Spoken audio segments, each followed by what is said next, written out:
Hello friends, video start చేసే ముందే అడుగుతున్నా. సో ఏపీ ఈఏపీసెట్ 2024కి సంబంధించి B pharmacy and PharmD counselling సంబంధించి ఫస్ట్ కౌన్సిలింగ్లో మీకు సీట్ వచ్చిందా రాలేదా? ఇన్ కేస్ మీకు కనుక సీట్ రాకుంటే వెయిటింగ్ ఫర్ సెకండ్ ఫేజ్ అని కింద కామెంట్ అయితే చేయండి. ఎందుకంటే ఎంతమంది స్టూడెంట్స్కి అసలు ఫస్ట్ కౌన్సిలింగ్ సీట్ రాలేదో నేను తెలుసుకోవాలనుకుంటున్నా. ఎస్పెషలీ మన సబ్స్క్రైబర్స్ కోసం అయితే ఖచ్చితంగా కామెంట్ చేయడం అయితే మర్చిపోకండి మామ.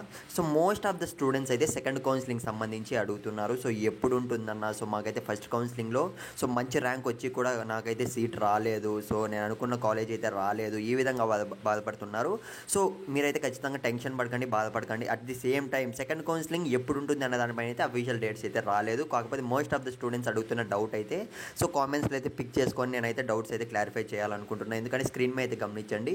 అన్న సెకండ్ కౌన్సిలింగ్కి మళ్ళీ రిజిస్ట్రేషన్ చేయించుకోవాలా అని అయితే అడిగారనమాట ఒక సబ్స్క్రైబర్ అయితే. మోస్ట్ ఆఫ్ ద స్టూడెంట్స్కి అయితే ఈ డౌట్ అయితే ఉండొచ్చు. అందుకే ఎస్పెషల్లీ కామెంట్కి అయితే రిప్లై ఇవ్వాలనుకుంటున్నా. గైస్, ఎవరైతే ఫస్ట్ కౌన్సిలింగ్లో రిజిస్ట్రేషన్ కంప్లీట్ చేసుకున్నారో, ఫస్ట్ కౌన్సిలింగ్లో వెబ్ ఆప్షన్స్ ఇచ్చుకున్నారో, వాళ్ళకి సీట్ రాలేదో, లేదంటే వేరే కాలేజ్ వచ్చిందో, వాళ్ళకైతే ఏమాత్రం టెన్షన్ అయితే పడనక్కర్లేదంటే సెకండ్ కౌన్సిలింగ్కి మళ్ళీ రిజిస్ట్రేషన్ చేసుకోనక్కర్లేదు. ఒక క్లారిటీ అయితే వచ్చింది అనుకుంటున్నా.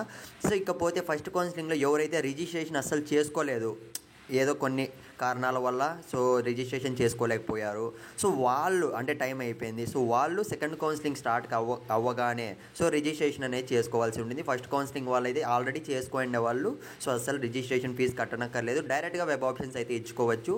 ఏమైనా డౌట్ ఉంటే కామెంట్ చేయడం మర్చిపోకండి గైస్.